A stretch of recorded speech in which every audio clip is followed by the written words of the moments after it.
Dini hari tadi, langit di atas wilayah selatan Israel masih gulita tidak. Ada siren, tidak ada peringatan.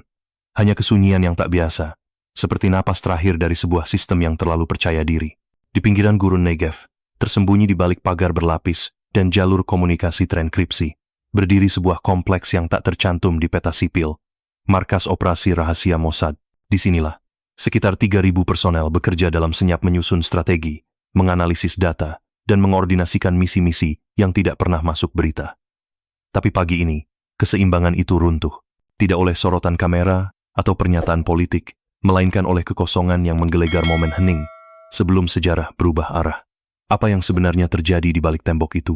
Dan mengapa dunia kembali terdiam? Justru saat satu jantung intelijen berhenti berdetak, langit mendadak menyala, bukan oleh cahaya fajar, melainkan oleh kilatan api yang muncul hampir tanpa suara peringatan. Dalam waktu kurang dari 5 menit, lebih dari 200 rudal balistik Sejil dan Zolfagar meluncur dari berbagai arah, menghantam koordinat yang sama di pinggir Negev. Rudal-rudal itu tidak sembarangan, dirancang untuk presisi tinggi, membawa hulu ledak berdaya rusak besar, menembus perlindungan bawah tanah yang selama ini diyakini tak tersentuh. Setiap dentuman menyatu dalam ritme kehancuran yang terencana. Bumi bergetar, dan pusat komando yang sebelumnya berdetak dalam senyap kini berubah menjadi kawah tak bernama. Di dalam kompleks itu, tidak ada evakuasi, tidak ada peringatan dini. Para personel yang sebagian besar bekerja tanpa identitas resmi tidak sempat melangkah keluar dari ruangan mereka. Sistem komunikasi padam, jaringan digital lumpuh. Seperti wifi kampus yang kena hujan deras, kata seorang mantan teknisi militer, menggambarkan betapa cepatnya seluruh infrastruktur mati total. Tidak ada sinyal, tidak ada harapan, hanya keheningan yang menyusul gelombang panas dan tekanan.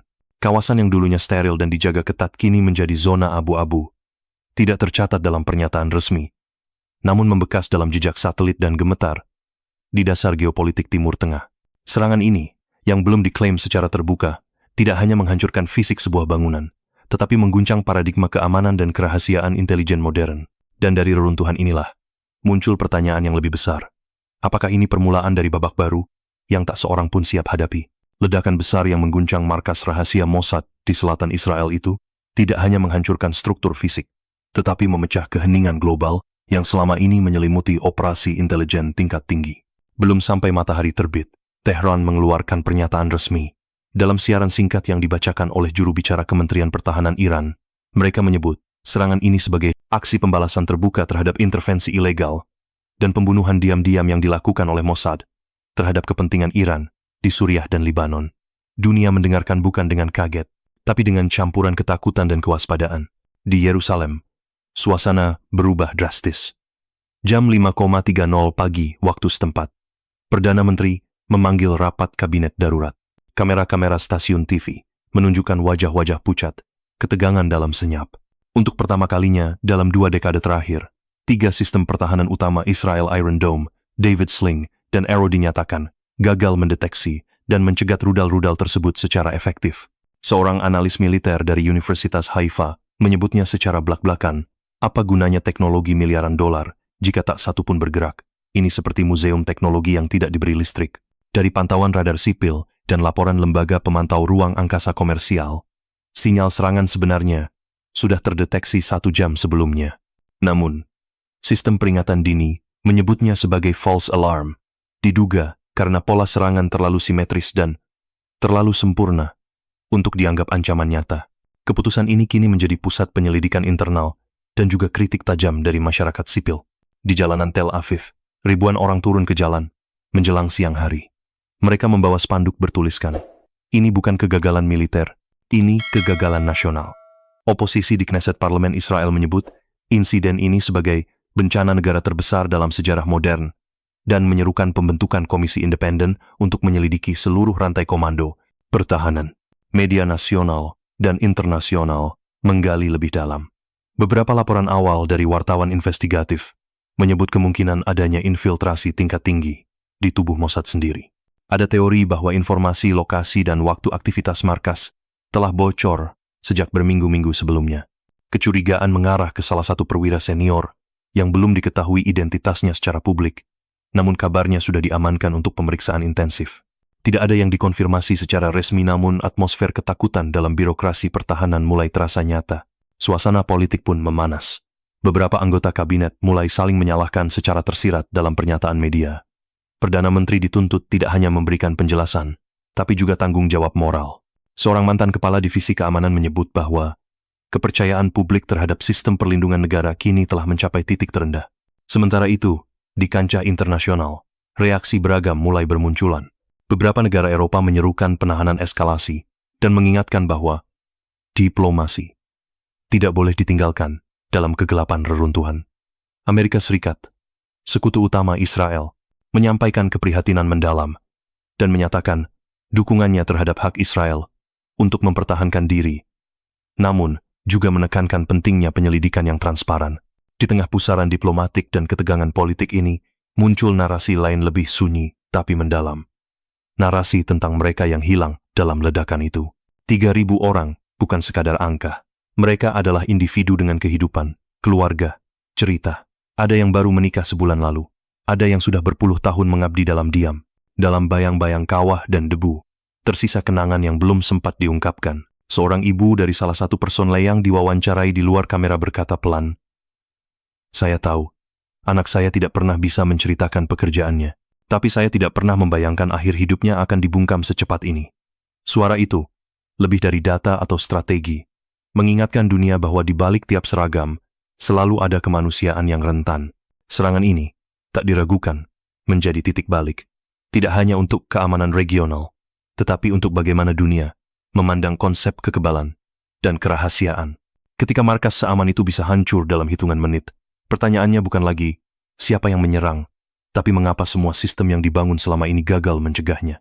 Dan dalam ruang hampa antara tanya dan jawaban, dunia pun menahan napas. Sementara waktu terus berjalan dan reruntuhan mulai mendingin, kebenaran perlahan menuntut cahaya. Ketika debu mulai turun dan bara api perlahan padam di gurun Negev, keheningan yang muncul bukanlah pertanda ketenangan melainkan kekosongan. Kekosongan yang dibiarkan menganga oleh kehancuran sebuah institusi yang selama ini dianggap tak tersentuh. Mossad, simbol ketangguhan dan kerahasiaan intelijen Israel selama puluhan tahun, kini berdiri tanpa suara, terkubur di bawah tanahnya sendiri.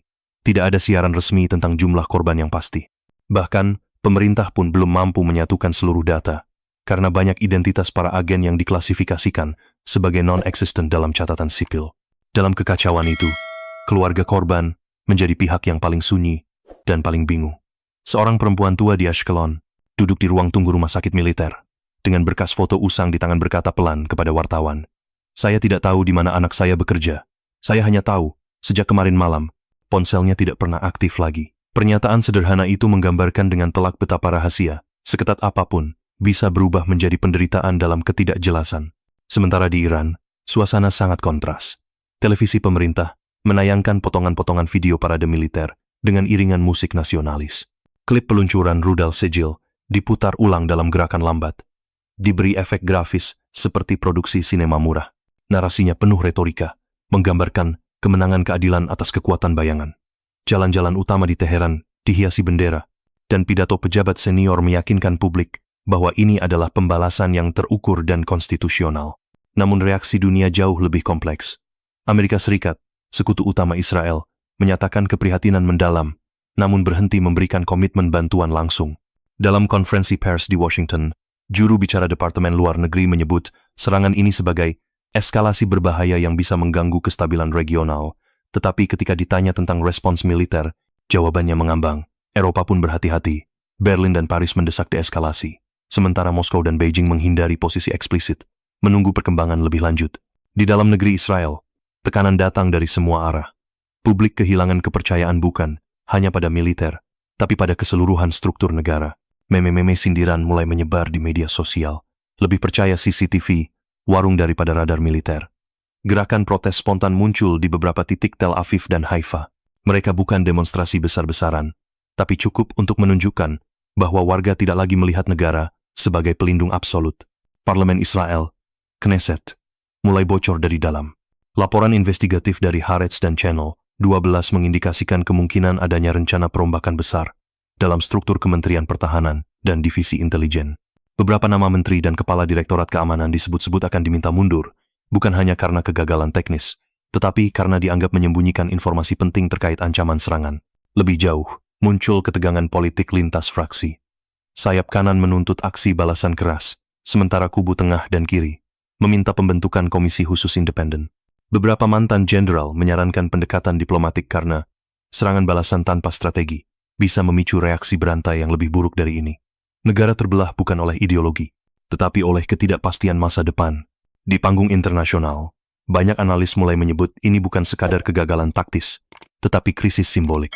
Mossad selama ini bukan hanya institusi intelijensia, adalah lambang dominasi informasi, kebijakan luar negeri aktif, dan kontrol diam-diam atas wilayah pengaruh. Kini, dengan satu serangan terencana, simbol itu runtuh dan dunia menyaksikan tanpa intervensi. Namun yang paling sunyi dan paling menyayat adalah cerita-cerita kecil yang muncul dari reruntuhan. Seorang teknisi sipil yang malam itu seharusnya tidak masuk karena giliran libur, tetap datang karena menggantikan rekannya yang sakit. Namanya hanya dikenal oleh istri, dan dua anaknya tidak tercantum dalam struktur resmi. Kini, keluarganya tidak memiliki akses hukum untuk pengakuan kehilangan, karena statusnya tidak tercatat secara formal sebagai personel operasional. Kasus ini bukan satu atau dua, ada puluhan, bahkan ratusan keluarga yang menghadapi kebuntuan hukum dan administrasi.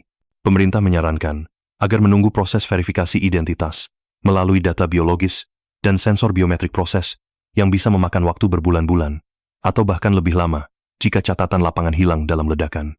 Di antara tangisan yang tertahan, kemarahan yang belum sempat keluar, dan debu yang belum benar-benar hilang dari udara Negev, Israel menemukan dirinya berada di simpang jalan. Apakah akan membalas, berbenah, atau bertahan dalam diam?